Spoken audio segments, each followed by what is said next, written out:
کتنا عرصہ ہو گیا آپ کو تراویحاں پڑھاتے ہوئے؟ اور دوسرا، جیسا کہ دوسرا سوال آپ سے یہ ہے کہ آپ ماشاءاللہ جو لرنر اسکول ایجوکیشن انسٹیٹیوٹ چلا رہے ہیں، اس حوالے سے ہی بتائیے گا کہ آپ کے کہاں کہاں پہ اس کی برانچز ہیں، اور آپ کی تعلیمی نظام کے حوالے سے کیا کیا سرگرمیاں ہوتی ہیں وہاں پہ؟ جی بہت شکریہ فہد بھائی، آپ نے اپنے پروگرام میں مدعو بھی کیا۔ میں الحمدللہ اس دفعہ 27ویں دفعہ قرآن پاک ماشاء رمضان اللہ المبارک ماشاء میں اللہ تراویح میں سنا رہا ہوں، ماشاء اللہ اور ماشاء اللہ۔ الحمدللہ یہ میرا اپنا ایک شوق ہے۔ اور جب سے قرآن پاک حفظ کیا بہت بچپن سے، تو تبھی سے بلا ناغہ ہر رمضان المبارک میں کوشش ہوتی ہے کہ مصروفیات تو ہر انسان کی ہیں، لیکن کوشش یہ ہوتی ہے کہ رمضان المبارک کے مہینے میں زیادہ سے زیادہ ٹائم قرآن پاک کو دیا جائے۔ اور یہ کیونکہ رمضان المبارک کی خاص عبادت بھی ہے، قیام اللیل جو ہے، تراویح کی نماز جو ہے۔ آج کل مختلف لوگ بحث بھی کر رہے ہوتے ہیں اس پہ کہ تراویح پڑھنی چاہیے نہیں پڑھنی چاہیے، اور کتنی تو پڑھنی میں چاہیے ہاں یہ جی بھی ایک کتنی بحث ہے۔ پڑھنی چاہیے، بالکل۔ تو میں انہیں یہی کہوں گا کہ اس بحث میں آپ نہ پڑھیں۔ قرآن پاک تو دیکھیں، پڑھنا یا سننا اس پہ کوئی پابندی نہیں ہے۔ اور پھر حرمین میں بھی آپ دیکھ لیں، مکہ اور مدینہ میں 20 رکعت کی تراویح ہوتی ہے، اور بہت لوگ وہ شوق سے پڑھ رہے ہوتے ہیں، بلکہ تراویح کے بعد قیام اللیل میں پھر ایک سپارہ پڑھا جاتا ہے، اس کے اندر بھی وہ لوگ بہت شوق سے سنتے ہیں۔ تو الحمدللہ بس یہ ایک سلسلہ ہے، میرا اپنا شوق ہے کہ میں انسٹیٹیوشنز ہیں میرے لرنرز ایجوکیشن سسٹم کے نام سے، جو کہ اسلام آباد میں ہماری 5 برانچز ہیں، ماشاء اللہ تو الحمدللہ وہ بھی ساتھ رن کر رہا ہوں۔ ہمارا learners education system group of Islamic schools کے نام سے ہمارے سارے سکولز ہیں، اور اس کے اندر ہم نے جہاں پہ آکسفورڈ سلیبس ہم کروا رہے ہیں، اس کے ساتھ ساتھ میں نے دینی تعلیم کا بہت زیادہ خیال رکھا ہوا ہے۔ وہاں پہ ہم بچوں کو قرآن پاک ناظرہ اور حفظ بھی کرواتے ہیں، کیونکہ سبحان اللہ۔ الحمدللہ میں خود بھی قاری ہوں، ابھی میں نے تلاوت بھی کی، آپ لوگوں نے سنی۔ اور یہ اللہ کا خاص کرم ہے کہ دنیا کے ساتھ ساتھ دین کا بھی اللہ نے فہم دیا ہوا ہے، اور الحمدللہ یہ شوق ہے میرا اپنا۔ تو میں آج یہ میسیج بھی دینا چاہوں گا آپ کی ٹرانسمیشن کے توسط سے لوگوں کو، کہ جہاں پہ آپ اپنے بچوں کو دینی دنیاوی تعلیم دے رہے ہوتے ہیں، اس کے ساتھ ساتھ دینی تعلیم کا بھی اہتمام کریں، اور ٹائم دیں بچوں کو، اور تعلیم کے ساتھ ساتھ دنیاوی تعلیم کے ساتھ ساتھ تربیت کا بھی اہتمام کریں، تاکہ آپ کے بچے جہاں پہ دنیا بہت اچھا، دنیا کی وہاں پہ اچھی ایجوکیشن لے رہے ہیں، وہاں پہ دین کی بھی تعلیم ہو ان کے پاس۔ قرآن پاک پڑھنا نہ کسی مولوی کا کام ہے، نہ کسی قاری کا کام ہے۔ قرآن پاک پڑھنا تو ہر مسلمان کے اوپر فرض ہے، بالکل اور اس کو سیکھنا فرض ہے، اس کو سیکھنا اور اس پہ عمل کرنا۔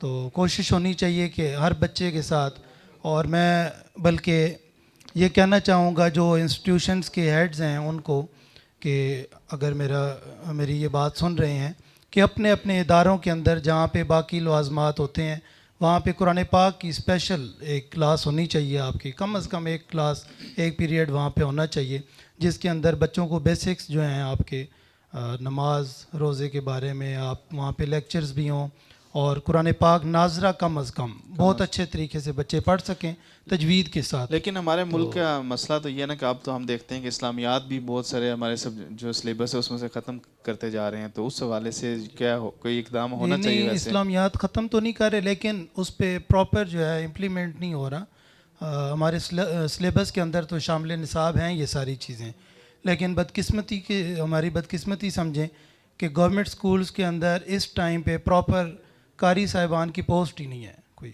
اگر وہاں پہ کوئی قرآن پاک پڑھا بھی رہا ہے تو اس کو خود پڑھنا نہیں آتا، مطلب پراپر قاری نہیں ہے کہ قرأت پراپر جس نے قاری سیکھی نہیں ہو یا ہے، حافظ ہو۔ ان کی ٹریننگ نہیں ہے، کیونکہ قرآن پاک پڑھانے کے لیے ضروری ہے کہ پہلے اس کو خود قرآن پاک آنا اصل میں چاہیے۔ ہمارا مسئلہ بھی یہی ہے نا کہ ہم لوگ جو کوئی بھی چیز ہم لوگ خریدنے جائیں نا، ہم چاہتے ہیں کہ کسی اچھے برانڈ سے کوئی خریدیں، لیکن کیا ہے کہ دین کی جب تعلیم کی باری ہوتی ہے تو ہم کہتے ہیں کہ کسی سے بھی سیکھ لیں۔ ایسے یہی ہی مسئلہ ہے ہمارا کہ جی ہم جو ہے اپنے علماء کرام کا جو ہے احترام نہیں کرتے، علماء کرام کو سے یہ چیزیں جو جس کی جو فیلڈ ہے اس کو اس سے چیز سیکھنی چاہیے نا، یہی تو مسئلہ ہے ہمارا۔ تو ہم نے الحمدللہ اپنے اداروں کے اندر جہاں پہ بہت سارے آج کل اسکولوں کے اندر جہاں پہ میوزک سکھایا جاتا ہے، جہاں پہ ڈانس کی کلاسز ہوتی ہیں، اس اسلامی ملک کے اندر لوگوں کو پتہ ہے، وہ صرف 2% وہ اسکولز ہیں جہاں پہ یہ کام ہو رہے ہوتے ہیں۔ تو ہم ایک چھوٹے لیول پہ کر رہے ہوتے ہیں، لیکن ہماری کوشش یہ ہوتی ہے کہ ہم اپنے بچوں کو دینی افکار سکھائیں ان کو، اور ان کو اپنا کلچر بتائیں، اور جو ہماری بیس ہے، ہم کیونکہ مسلمان ہیں اور ہمارے گھروں کے اندر قرآن پڑھا جائے اور بچوں کو سکھایا جائے. ہم کوشش کرتے ہیں کہ ہم بچوں کو 5th کلاس تک ناظرہ کمپلیٹ کروا دیں.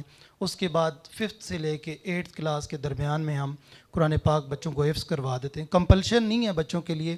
اس میں ہم دیکھتے ہیں کہ جو بچے اچھے پڑھنے والے بچے ہیں, ذوق شوق کے ساتھ انٹیلیجنٹ بچے ہیں, اور یہ الحمدللہ ایک اچھا چینج بھی ہے کہ آج کل لوگ ان کو حفظ کرواتے ہیں بچوں کو جو اچھے ذہین بچے ہیں. بالکل. تو کیونکہ میں نے خود بھی الحمدللہ میں نے 5th کے بعد قرآن پاک حفظ کیا, اور حفظ کی برکت سے اتنی برکت ہے قرآن پاک جب بچہ حفظ کر لیتا ہے, کیونکہ میں نے پریکٹیکلی دیکھا ہے میرے اسکول کے اندر بہت سارے بچے حافظ قرآن ہیں.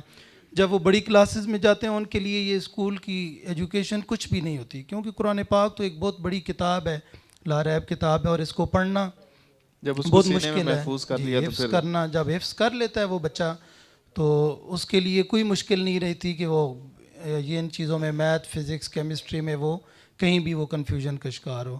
تو کوشش کریں اپنے بچوں کو جہاں پہ بھی آپ کے بچے پڑھ رہے ہیں, اگر سکولز کے اندر نہیں ہیں تو آپ اپنے طور پہ پرسنلی ان کو گھر میں یا شام میں ان کو ٹائم نکال کے اپنے بچوں کو قرآن پاک حفظ بھی کروائیں اور ان کی تربیت پر خاص اہتمام کریں. چلیں بس آخر میں یہ پوچھنا چاہوں گا کہ آپ کی برانچز کہاں کہاں پہ ہیں, تاکہ جو لوگ آپ کے اسکول میں بچوں کو. مین ہماری جو برانچ ہے E11 کیمپس ہے ہمارا ہیڈ آفس, مین ڈبل روڈ E11 میں ہماری برانچ ہے, مین برانچ. اور گورڑا شریف میں ہماری ایک برانچ ہے, D12 میں ہے, D13 میں ہے, اور ایک منال ریسٹورنٹ کے بالکل سامنے گوکینہ ہے, وہاں پہ بھی ہماری ایک برانچ ہے.